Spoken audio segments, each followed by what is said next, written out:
নমস্কার বন্ধুরা, মালতী সাংলা ছিল তোমাদের সবাইকে স্বাগতম। আজকে আমি তোমাদের জন্য দারুণ একটা রেসিপি নিয়ে এসেছি। আজকে আমি তৈরি করব মশলা চিকেন। মশলা চিকেন করতে পারলে কী কী লাগবে দেখো। এখানে দইটা কিন্তু আমি পুরো জলটা পুরো ঝরিয়ে একদম পুরো দইটা পুরো একদম শুকনো দই, দেখো একদম পুরো জলটা চলে গেছে। মশলা চিকেন করার জন্য বন্ধুরা প্রথমে দিয়ে দিলাম দই, তারপরে এখানে আছে লঙ্কার গুঁড়ো, হলুদ গুঁড়ো, জিরার গুঁড়ো, ধনিয়ার গুঁড়ো, কালো গোলমরিচ গুঁড়ো, আর মাঝখানটায় আছে চাট মশলা। এর জন্য আমি সম্পূর্ণটা দিয়ে দিচ্ছি, সম্পূর্ণ দিয়ে দিলাম। এখানে দেখো আদা, রসুন, কাঁচা লঙ্কা বাটা, এটাও আমি দিয়ে দিচ্ছি। এখানে দিয়ে দিচ্ছি সস, টমেটো সস দিয়ে দিলাম আমি।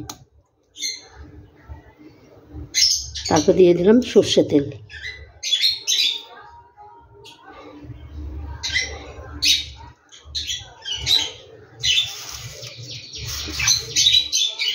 আর এই মশলার চিকেনটা বন্ধুরা খেতে অসাধারণ লাগে।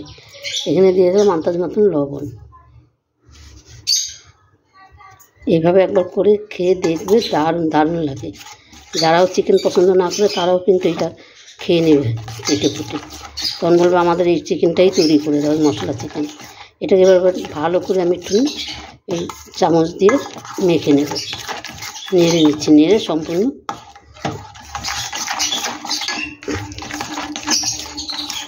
আর এখানে চিকেনটাও কিন্তু বন্ধুরা আমি ভালো করে একদম জল ঝরিয়ে দেওয়া, আমি লেগ পিসগুলো একটু কাট লাগাই দিছি, তাতে এটা ভালো হবে।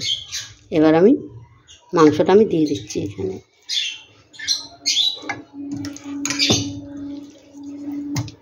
বন্ধুরা অবশ্যই এভাবে একবার করে খেয়ে দেখবে, দারুণ দারুণ লাগে কিন্তু। এটাকে কিন্তু আমি হাত দিয়ে মাখবো এবার, এটা চামচের দ্বারাই হবে না, হাত দিয়ে সুন্দর করে মেখে পুরো 3 ঘন্টা আমি রেখে দেবো। তোমাদের যদি সময় কম থাকে বন্ধুরা তোমরা 2 ঘন্টাও রাখতে পারো বা 1.5 ঘন্টাও রাখতে পারো, কিন্তু একটু বেশি টাইম রাখলে এটা খুব ভালো হয়, খেতে দারুণ হয়। এটাকে আমার মাখা হয়ে গেল। এবার এটাকে আমি 3 ঘন্টা একদম রেস্টে পুরো রেখে দেবো। বন্ধুরা পুরো ভিডিও দেখতে থাকো, খুব ভালো লাগবে, দারুণ একটা ভিডিও কিন্তু।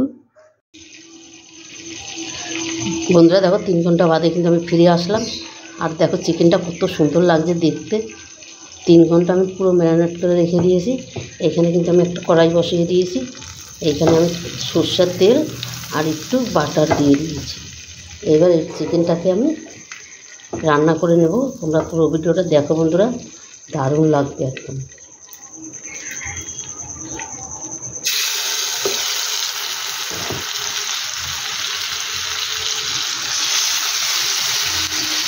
বন্ধুরা এই রেসিপিটা কিন্তু একদম অসাধারণ হয়, এভাবে অবশ্যই তোমরা তৈরি করে খেয়ে দেখবে, দারুণ দারুণ হয় কিন্তু।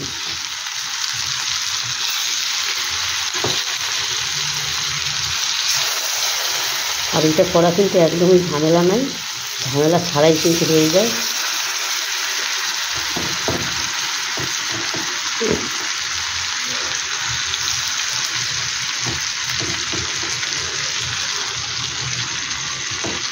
এটা কিন্তু একদম জালটা কিন্তু একদম অল্প জাল দিয়ে এটাকে কিন্তু রান্না করতে হবে। এবার আমি এটাকে ঢাকা দিয়ে রেখে দেবো, তারপর আমি তোমাদের দেখাচ্ছি। বন্ধুরা দেখো কত সুন্দর লাগছে দেখতে। আমি একটা পাশ আমি উল্টিয়ে দিচ্ছি। এটা কিন্তু কোনো জল চলবে না, জল ছাড়া পুরো মশলা চিকেন হবে। কি দারুণ লাগছে দেখতে, অসাধারণ লাগছে কিন্তু বন্ধুরা। এইভাবে রেসিপি তোমরা একবার করে দেখবে মশলা চিকেন খেয়ে, তো আর কি বলবো, তখন বলবে না তুমি আমরা অন্য কোনো চিকেন করে দাও। কি দারুণ দেখতে বন্ধুরা। রেসিপিটা ভালো লাগলে তোমরা লাইক কমেন্ট শেয়ার করো, বেশি বেশি করে শেয়ার করবে। আর এইভাবে অবশ্যই অবশ্যই তোমরা একবার আমার মতন করে খেয়ে দেখবে, দারুণ লাগবে কিন্তু। বন্ধুরা দেখো মশলা চিকেনটা কিন্তু আমার রেডি। এবার আমি আরও 5 মিনিটের মতন ঢাকা দিয়ে রেখে দিই। দেখো কত সুন্দর লাগছে, দারুণ লাগছে বন্ধুরা। রেসিপিটা ভালো লাগলে তোমরা লাইক করে শেয়ার করবে, বেশি বেশি করে শেয়ার করবে, বন্ধুদের সাথেও শেয়ার করবে। আর আমার রেসিপিটা ভালো লাগলে প্লিজ আমার ইউটিউবে নতুন বন্ধুরাকে প্লিজ আমার চ্যানেলটা সাবস্ক্রাইব করে দেবে। এটার উপরে একটু ধনেপাতা ছড়াই দিচ্ছি আমি। এইবার আমি আরও 5 মিনিট ঢাকা দিয়ে এরকম দমে রেখে দেবো, তারপরে তোমাদের আমি দেখাচ্ছি। বন্ধুরা দেখো মশলা চিকেনটা কিন্তু আমার রেডি হয়ে গেছে, আর কত সুন্দর লাগছে দেখতে। বন্ধুরা এইভাবে অন্তপক্ষে একবার তোমরা তৈরি করে খেয়ে দেখবে, অসাধারণ কিন্তু লাগে। দেখো কত সুন্দর লাগছে। এই উপর একটু ধনেপাতা কুচি আমি দিয়ে দিচ্ছি, আরও দেখতে বেশ ভালো লাগবে। অবশ্যই তোমরা এইভাবে একবার করে দেখবে বন্ধুরা, দারুণ দারুণ লাগবে কিন্তু। বন্ধুরা রেসিপিটা ভালো লাগলে তোমরা লাইক কমেন্ট শেয়ার করো। তবে আজকে আসছি বন্ধুরা, আবার কালকে দেখা হবে নতুন কোনো ভিডিও নিয়ে। তোমরা ভালো থেকো, সুস্থ থেকো, টাটা, বাই বাই।